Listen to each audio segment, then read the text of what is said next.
pessoal, tudo bem com vocês? Estou de volta. Quem? Professor Emerson. Para quê? Trabalhar literatura, que é aquela disciplina que a gente tanto ama, que a gente tanto gosta, porque uma das coisas que nós mais gostamos é poder viajar sem sair do lugar, conhecer novos lugares, novos autores e, principalmente, novas histórias. E para nós começarmos a nossa aula de hoje, eu já convido vocês para quê? Para nós fazermos uma viagem. E para isso nós vamos conhecer um pouquinho da América Latina.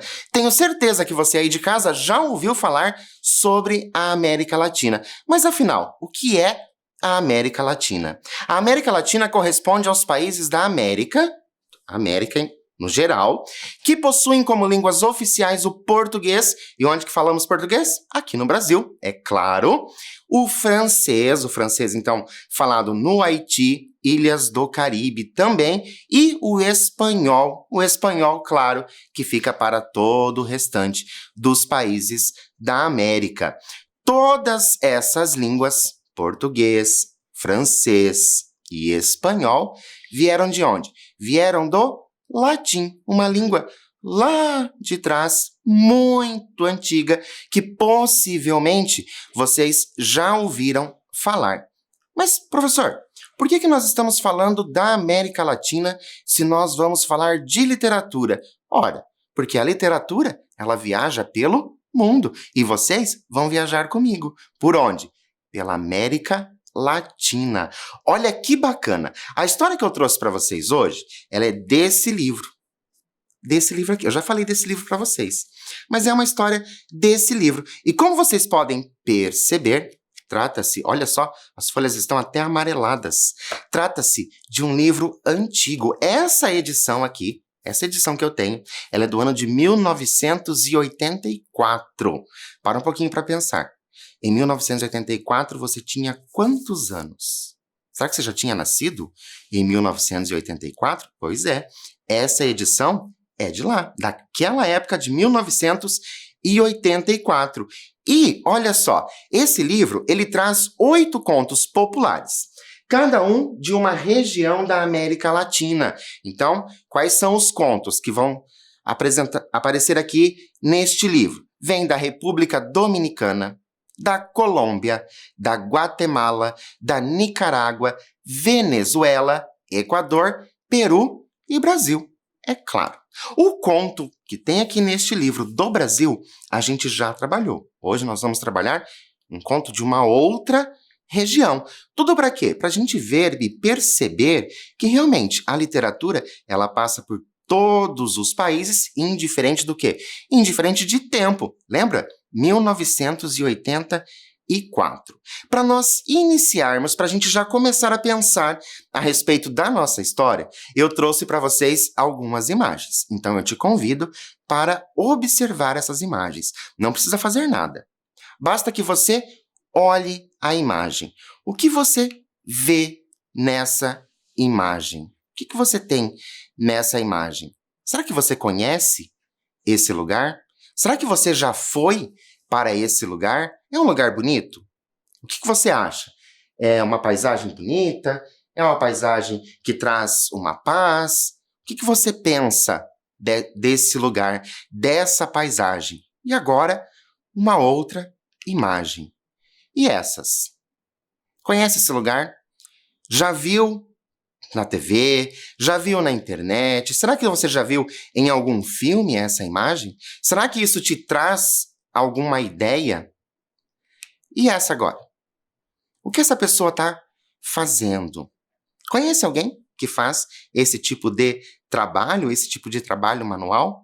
Conhece essas pessoas que fazem isso? Será que você é uma dessas pessoas que tem essa habilidade manual para trançar ali alguns fios e dali fazer uma obra de arte? Será que você é assim? E agora eu tenho já uma pergunta para você, para a gente pensar juntos. Olha só. De acordo com as 3 imagens apresentadas, então nós vimos 3 imagens. 2 paisagens e uma pessoa ali trabalhando manualmente. De qual país da América Latina, pensem bem, porque nós estamos falando da América Latina.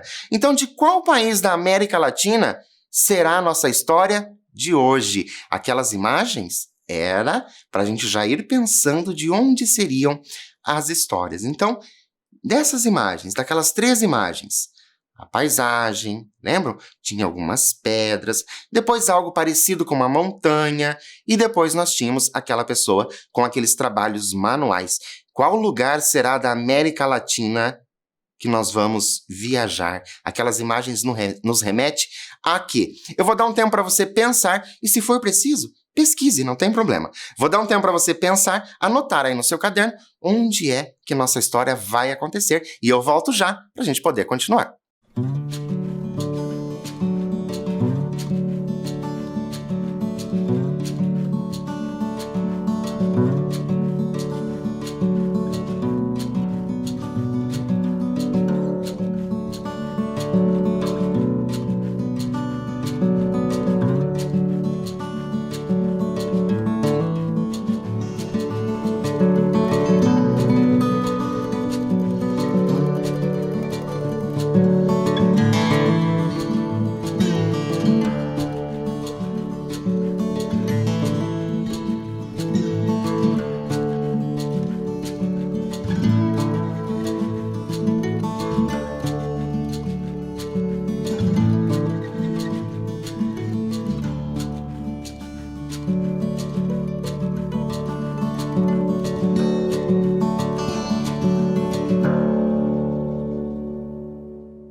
Então, conseguiu pensar aí em qual lugar da América Latina que a gente vai viajar? Qual será o lugar que a gente vai trazer uma história? Lembrando que nós estamos falando de contos populares. Então, de qual lugar que nós vamos trazer esse conto popular? Será que você pensou? Será que você chutou alguma resposta?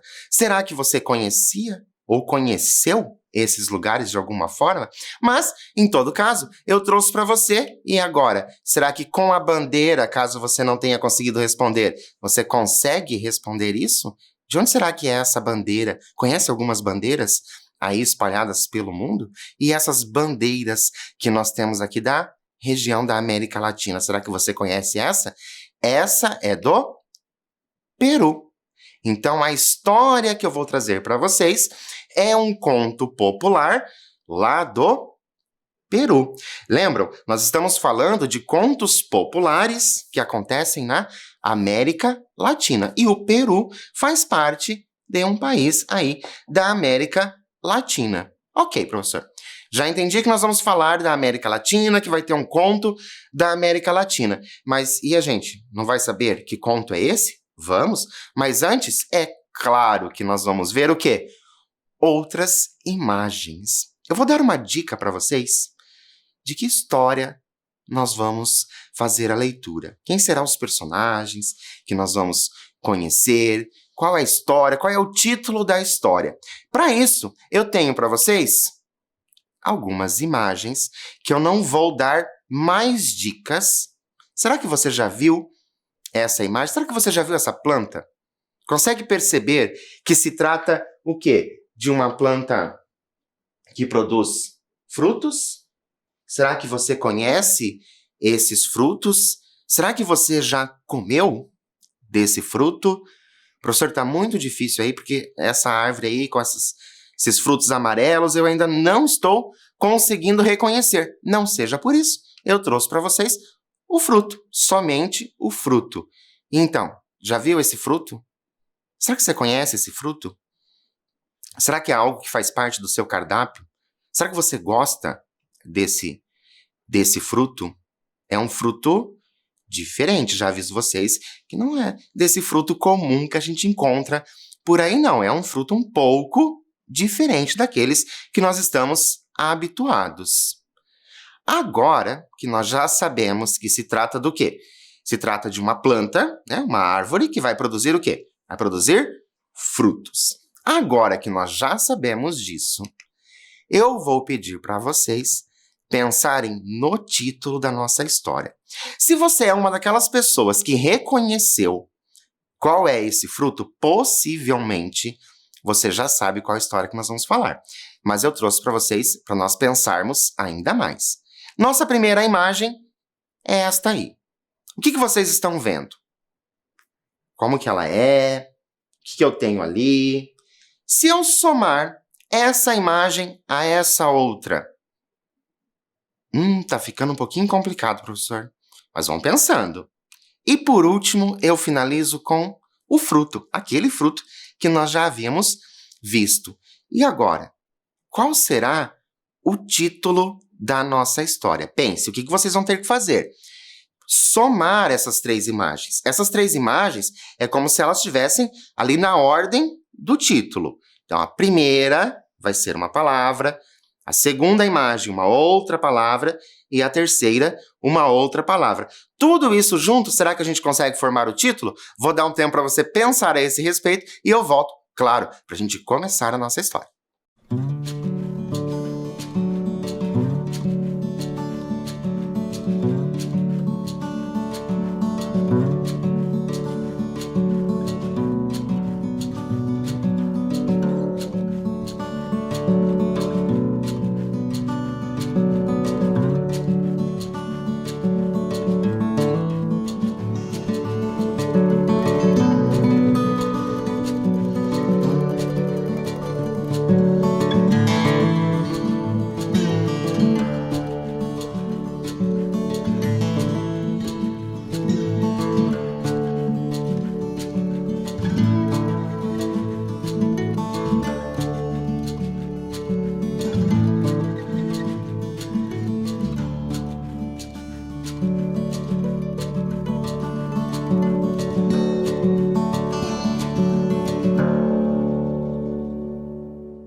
Então, pensaram aí no título da nossa história? Eu pensei, professor, eu acho que é galho, anjo e aquele fruto lá, que eu ainda não sei o nome daquele fruto. Eu acho que pode ser folha, mas ser um anjo e a fruta, que eu não sei que fruta é ainda, porque eu não conheço, professor. Essa fruta, tinha acabado de falar que se trata de uma fruta que não é tão comum e você traz para que eu adivinhe o título da história, mas isso que é bacana, é a gente colocar o quê? O nosso cérebro para funcionar. Será que a gente conseguiu chegar ao resultado do título? Mas se você não conseguiu pensar sobre isso, é claro, eu vou te ajudar. Olha lá, A Vara de São Marmelo. Será que você já ouviu falar alguma coisa sobre Vara de São Marmelo? Em algum momento, normalmente, a gente ouve muito sobre essa questão da vara de São Marmelo ou vara de marmelo quando nós somos crianças. Será que quando você era criança, você ouviu falar sobre essa história da vara de marmelo ou da vara de São Marmelo? É essa história que nós vamos conhecer hoje. Lembrando que ele é o quê? Um conto popular lá do Peru. Então, é uma história que veio lá do Peru. Claro que muitos outros países possuem outras histórias dentro dessa mesma ideia da vara de São Marmelo. Mas essa que nós vamos ler hoje, ela é específica lá do Peru. Vamos começar? Então eu convido vocês a fazerem a leitura junto comigo. Olha lá. Casimiro, um camponês simples e trabalhador, morava com seu irmão Ferdinando em uma casa simples em um sítio. Mas o problema de Casimiro era que Ferdinando era um rapaz forte e habilidoso, mas preguiçoso. Para ser mais exato, era super preguiçoso. Então, já conseguiram pensar em alguém? Quem seria esse irmão? Quem é esse Ferdinando? Você conhece alguém que é nesse estilo do Ferdinando? Vamos ver como vai se dar a continuação da nossa história. Passava o dia todo contemplando as mãos, só observando as mãos. E Casimiro tinha que levantar a cerca do sítio, carregar tijolos, tirar os animais do curral, ordenhar as vacas, regar a horta, consertar o telhado da casa e levar as couves e as cebolas para o mercado. Lembrando que esses irmãos moram no sítio. Então, tudo isso que ele faz é para ajudar o quê? Ali no trabalho dele, no sustento dessa família, do Casimiro e do irmão Ferdinando. Levantava-se ao alvorecer e despertava o irmão, dizendo: Ferdinando, vou até ao mercado levar as verduras. Prepare o café que eu volto logo. Ferdinando, vendo da janela que as estrelas ainda brilhavam no céu, respondia: Já estou levantando, Casimiro, já estou levantando. Quando Casimiro saía, ele se virava para o outro lado e dizia: Só mais um pouquinho, e voltava a pegar no sono. Agora eu tenho uma pergunta para vocês, para a gente ir pensando. Já aconteceu com vocês de dizer exatamente isso, só mais um pouquinho, e voltar para deitar e continuar dormindo e perder a hora? Já aconteceu isso com vocês? De você achar assim, só vou descansar mais um pouquinho os meus olhos, e quando você percebe, você já está atrasado para o seu compromisso, seja qual compromisso for? É uma coisa muito comum de acontecer. E o nosso Ferdinando da história está fazendo exatamente isso. Só mais um pouquinho. E voltava a pegar no sono. Agora a gente vai pensar um pouco. Qual poderia ser a reação de Casimiro? Lembra? O outro irmão, aquele que levantava cedo, que fazia o trabalho. Qual seria a reação ao chegar e ver que o irmão continuava dormindo? Nós vamos fazer o quê? Nós vamos viver esse personagem. Nós vamos pensar da seguinte forma. Nesse momento, você é Casimiro. Você é aquela pessoa que acorda cedo, que leva a comida lá no curral, que você tem que consertar os telhados, que você leva os legumes e as verduras lá para o mercado para ser vendido, e você tem esse irmão que fica lá deitado. Qual poderia ser a reação? Então, para a gente entender a reação do Casimiro, é claro que a gente tem o quê? Que entrar nesse personagem. Qual poderia ser a reação? Qual seria a sua reação? Eu vou dar um tempo, claro, para você colocar a sua criatividade no papel e eu volto para a gente continuar essa história.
Então, se sentiu como Casimiro?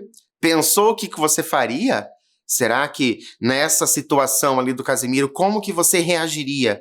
Qual seria a sua reação? Vamos ver se essa reação que você pensou é a mesma do nosso personagem? Olha lá. Depois de algum tempo, Casimiro chegava e o que encontrava? O fogão ainda frio, os animais trancados no curral, as vacas gemendo porque ninguém as havia ordenhado, ainda era preciso preparar o queijo, varrer o estábulo, cozinhar, lavar e estender a roupa. Olha quanta coisa ficava para ser feita. Ferdinando, levante-se, dizia Casimiro. Ferdinando esfregava os olhos e dizia, bocejando: Ai, que dor de cabeça, que dor nos olhos. Minha testa está pegando fogo. Não vou me levantar hoje.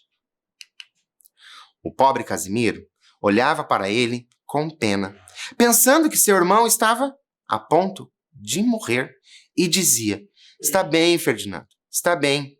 Fique deitado que eu levo o café para você. Olha como Casimiro é bonzinho. Casimiro entrava na cozinha, removia as cinzas, soprava as brasas e atiçava o fogo. Depois, acendia o forno, ordenhava as vacas, batia a manteiga, amassava o pão e, quando tudo estava feito, dizia: Pronto, aqui está o seu café, Ferdinando. Pobrezinho, não morra, por favor. Ferdinando tomava o leite, comia os pãezinhos com manteiga e ficava todo contente. Pouco depois, voltava a se queixar. Que dor nos olhos, que dor nas mãos, que dor no peito. Então, encostava a cabeça no travesseiro e pegava no sono. Casimiro saía do quarto na ponta dos pés, dizendo baixinho: Não se levante, Ferdinando, não se levante. Conseguem perceber a relação desses irmãos? Como Casimiro tem um cuidado muito grande por esse irmão Ferdinando? Claro que na história, porque nós estamos falando de um conto, e lembra que eu já falei algumas vezes para vocês que os contos, eles não dão muitos detalhes a respeito das personagens. Nesse momento, a gente não consegue perceber ali quem seria o mais velho e o mais novo, mas a gente consegue imaginar, quando nós nos vestimos com essa roupa deste personagem, a gente consegue pensar ali quem poderia ser o mais velho e quem poderia ser o mais novo, tendo em vista ali a preocupação desse irmão, né, desse Casimiro com o irmão adoentado. Tanto que ele diz: não se levante, né? Não se levante. E ele já havia apontado o quê? O medo de que o irmão morresse. Continuando a nossa história, Casimiro consertava o telhado, cercava o curral, levava os animais até o rio e depois os deixava pastando. Semeava e voltava para casa perguntando: Como você está, Ferdinando? Estou mal. Me doem os ossos, a face, as sobrancelhas e as pálpebras, repetia o rapaz. Agora que nós já conhecemos mais um pouquinho da história, eu pergunto para vocês, nessa situação que eles estão vivendo, qual seria a sua atitude se você fosse o Casimiro? Você já colocou aí a sua mente para funcionar, a sua criatividade para criar, pensando em qual seria a sua reação quando você voltasse para casa e encontrasse as coisas não feitas. Agora, eu pergunto para vocês, qual seria a sua atitude? O que você faria se você estivesse nessa situação, onde você é aquela pessoa que faz tudo e tem uma outra pessoa, possivelmente adoentada ali, deitada, sempre que não te ajuda? Qual seria a sua atitude? Como que você ia lidar com essa situação? Eu vou dar um tempo para você refletir a esse respeito. Pensar, vestir, olha, lembre-se sempre, vestir essa roupa desse personagem, ser esse personagem e dizer qual a sua atitude se você estivesse vivendo isso. Vou dar um tempo para você refletir nesse momento. Se tiver alguém aí perto de você, comente com alguém o que você faria nessa situação e eu volto já para a gente continuar a nossa história.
Então, Pensou aí qual seria a sua atitude? Como vocês bem sabem, eu fico muito curioso para saber quais são as respostas que vocês dão nesses momentos de reflexão. É claro que eu gostaria de saber qual seria a sua atitude se você fosse colocado no lugar de Casimiro. Então, fico aqui na minha mente pensando em como vocês poderiam ter respondido a esta questão e nós vamos continuar a nossa história. Coitado, fique na cama que eu vou preparar o almoço. Olha a atitude do Casimiro. Então o homem batia a carne seca, preparava a sopa, tostava o milho, moía o milho verde e fechava as pamonhas. E quando tudo estava pronto, cheiroso e fumegante, levava para ele na cama, dizendo: Ferdinando, não se preocupe que eu já trouxe o almoço. O rapaz comia tudo e quando já estava terminando, começava novamente a se queixar. Que dor nos pés, que dor nas unhas, que dor nas costelas. Fique na cama, homem, você me preocupa, pedia a Casimiro e voltava ao campo para trabalhar. Vocês perceberam que o Ferdinando, a cada momento, ele tem uma dor diferente, né? Uma dor diferente, num local diferente do corpo? Perceberam isso? Que parece que é o corpo todo dele que está doendo? Ora, são as mãos. Daí ele já tinha sentido que a cabeça estava pegando fogo, agora que está doendo são as unhas. Então, a cada momento, essas dores vão tomando conta do corpo todo. E assim passavam os dias, até que certa manhã, quando Casimiro estava consertando o telhado da casa, passou um amigo e lhe perguntou: Olá, Casimiro, como vai? Ainda não terminou de consertar o telhado? Já estou terminando, Valentim. O que você me conta? Conto que eu estou encafifado com meu irmão. Desde que nos mudamos aqui para o sítio, ele não se levanta da cama.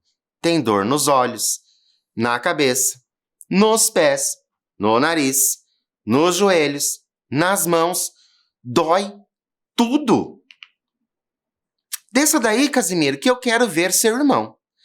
Casimiro desceu do telhado, abriu a porta da casa, levou o amigo até o quarto do doente e, quando encontraram o irmão dormindo placidamente. Daí a pouco, ele acordou choramingando. Ai, ai, ai, que dor nos cabelos, que dor nas pestanas, que dor no rosto, que dor de dente. Meus ouvidos estão zumbindo. E esse aí? Quem é? Coitado do meu irmão.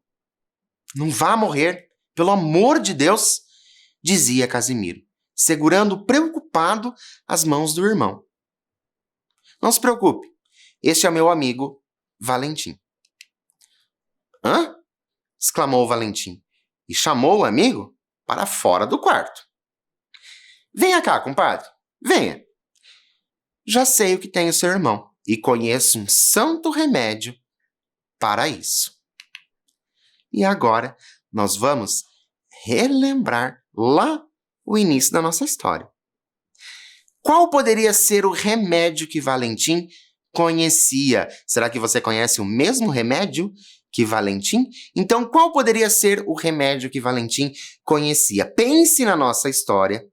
Pense no título da nossa história. Pense nas histórias que você já ouviu e coloque aí, não uma, mas 2, 3, quantas opções você quiser. E eu volto já para a gente continuar a nossa história.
E então, pensou no remédio que Valentim possivelmente vai indicar ali para Casimiro, porque afinal, aparentemente, nós temos o quê? O irmão Ferdinando doente. E Valentim parece que já passou por uma situação parecida, porque ele sabe exatamente do que o Ferdinando precisa. Será que vai ser a mesma coisa que você colocou aí no seu caderno? Vamos ver? Olha lá. Casimiro caiu de joelhos dizendo: darei a você tudo o que me pedir, contanto que cure o meu irmão. Trata-se de um santo milagroso que vai curar imediatamente para sempre todos os males desse rapaz, afirmou Valentim. E você não tem esse remédio aí para me dar, compadre? Perguntou Casimiro ansioso. É para já, respondeu Valentim, dando-lhe uma vara de marmelo. Lembram lá do início o nosso título, a vara de São Marmelo? Então, o Valentim deu ao Casimiro uma vara de marmelo. O único remédio que pode curar o seu irmão é a vara de São Marmelo. E o que é que eu faço com ela? Perguntou o bom Casimiro. Basta mostrá-la de longe, que você vai ver como seu irmão ficará bom depressa. Não me diga, só assim? De longe? Será que vai dar certo isso? Na manhã seguinte, Casimiro acordou cedo. As estrelas ainda brilhavam no céu. Imediatamente despertou o irmão, dizendo: Ferdinando, levante-se para preparar o café, que hoje eu não vou ao mercado levar os repolhos e as abóboras. Hoje vai você. E agora?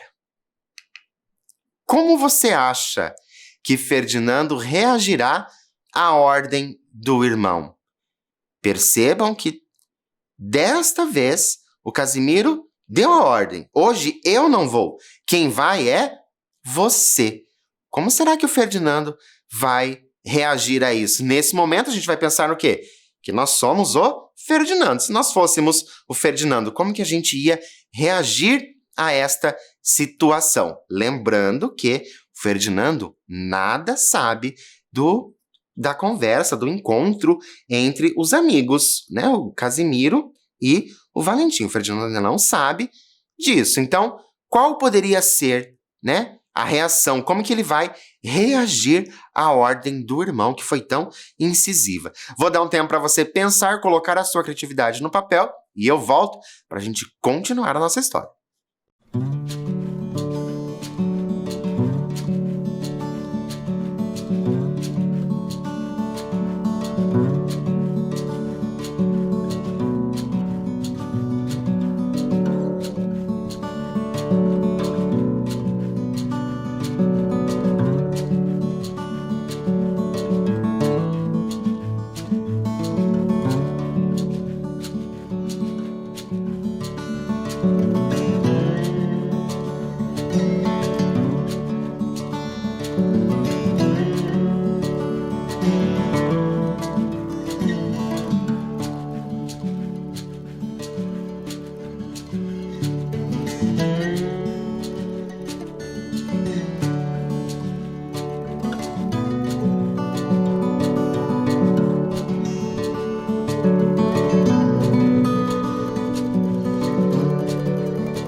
E então, pensou aí qual poderia ser a reação do Ferdinando? Como que ele vai receber essa ordem do irmão que veio, né, tão incisiva? Eu não vou, desta vez quem vai é você. Parece que o Casimiro já não está mais com todo aquele cuidado com o irmão. Mas vamos ver como que ele vai reagir. Ferdinando imediatamente começou o quê? As queixas. Ai, ai, ai, me dói tudo, das costelas aos joelhos, dos joelhos aos calcanhares e da cabeça ao pescoço.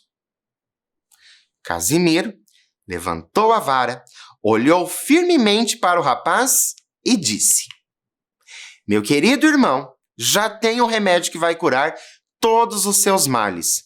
Com isto, acabarão todas as suas dores. Aqui está ele. E levantando a voz, acrescentou: Levante-se e prepare o café. Ao ver a vara, Ferdinando levantou como que movido por um terremoto. Imediatamente saiu para a cozinha, removeu as cinzas, acendeu o fogo, correu até o rio, trouxe água, saiu para ordenhar as vacas, pôs o leite para ferver, bateu a manteiga, amassou o pão, limpou a mesa e serviu o café.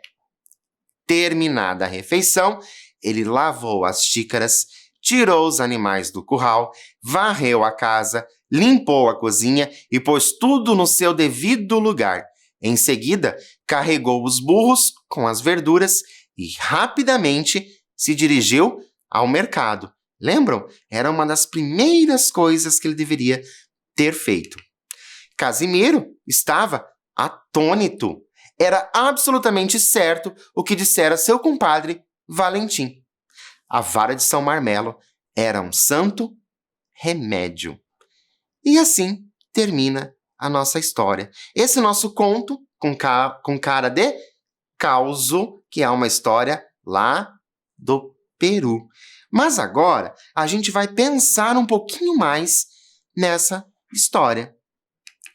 Quais outras formas Casimiro poderia ter encontrado para curar, está entre aspas, porque nós sabemos muito bem que o irmão não estava doente, ok?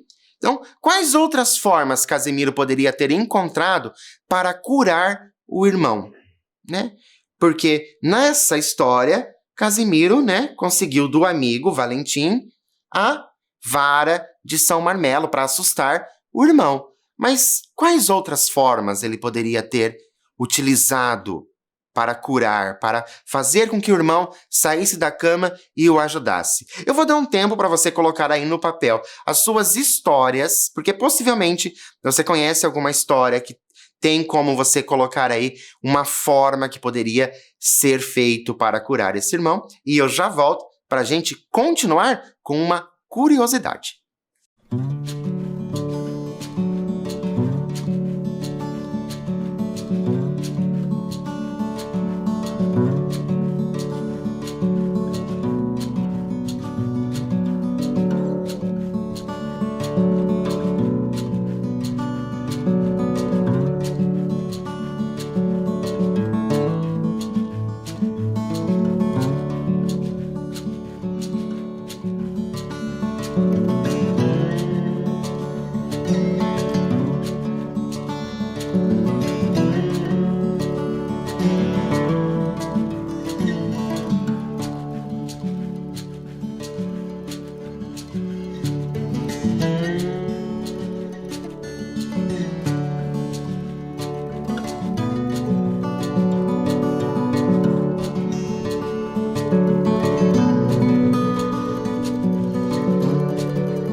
Então, pensou aí quais outras formas você utilizaria para ajudar o seu irmão? Será que você só ia partir para essa parte do medo de amedrontar o seu irmão? Ou será que você ia conversar com ele?